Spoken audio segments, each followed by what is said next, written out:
Halo, Assalamualaikum. Kembali lagi dengan saya Tukang Partus. Nah, untuk video kali ini saya akan membahas mengenai diare, lebih tepatnya diare yang terjadi pada anak. Mengingat tahun lalu itu keluar pertanyaan mengenai diare. Ya, oke. Untuk itu kita langsung saja lihat videonya. Nah, berikut ini mengenai klasifikasi tanda gejala serta tata laksana berdasarkan MTBS ya, Kak ya. Ini untuk diare yang disertai diare untuk dehidrasi.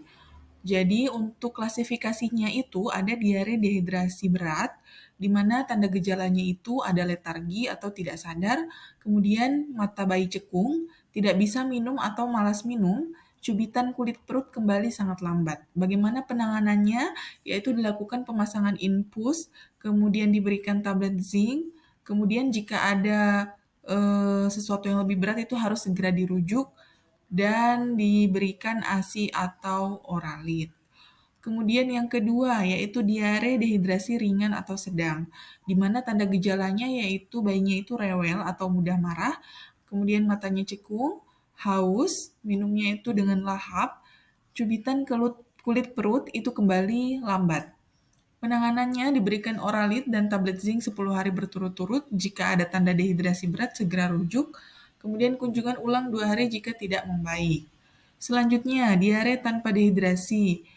Hal ini tidak cukup untuk tanda-tanda yang diklasifikasikan sebagai diare dehidrasi berat ataupun ringan atau sedang. Penanganannya yaitu anjurkan ibu memberikan ASI lebih banyak atau bisa juga diberikan cairan lain ya. Kemudian diberikan tablet zinc. Nah, bagaimana misalnya bayinya itu mengalami diare lebih dari 14 hari atau sama dengan 14 hari. Nah, itu dinamakan diare persisten berat. Diare persisten berat di sini dengan gejala dengan dehidrasi. Bagaimana penanganannya itu dilakukan penanganan dehidrasi sebelum dirujuk, kecuali ada klasifikasi berat lain itu harus segera dirujuk.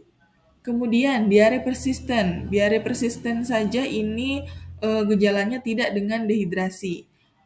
Tindakannya, berikan oralit, beri tablet zinc selama 10 hari berturut-turut, kunjungan ulang 2 hari, kemudian dinasihati kapan harus segera kembali.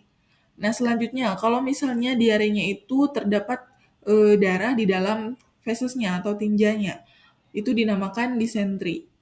Gejalanya yaitu tadi ya, ada darah di dalam tinja. Bagaimana penanganannya? Yaitu diberikan oralit, beri tablet zinc selama 10 hari berturut-turut, dinasihati pemberian makan, beri antibiotik yang sesuai, kunjungan ulang 2 hari, kemudian dinasihati kapan harus segera kembali.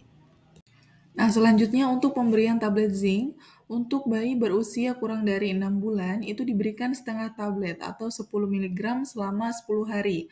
Kemudian usianya 6 bulan atau lebih itu diberikan 1 tablet dengan dosis 20 mg selama 10 hari, sedangkan untuk bayi muda yang berusia kurang dari 2 bulan itu tidak memerlukan tablet zinc. Oke, di sini saya ada soal ya Kak ya. Bayi Nyonya J berumur 4 bulan datang ke puskesmas bersama ibu, datang dengan keluhan buang air besar cair sejak kemarin. Ibu mengatakan anak rewel namun masih mau minum ASI. Hasil pemeriksaan TTV suhu 37 derajat Celcius, pernafasan 41 kali per menit, nadi 107 kali per menit, BB 4,5 kg. Turgor kulit kembali dalam waktu 2 menit. Apakah asuhan tepat pada kasus di atas? A. Memberikan oralit dan pasang infus. B. Memberikan minum lebih banyak dan tablet zinc. C. Memberikan infus, oralit, dan minum tablet zinc. D. Memasang infus dan tablet zinc. E. Memberikan oralit dan tablet zinc. Nah, kira-kira jawabannya apa ya?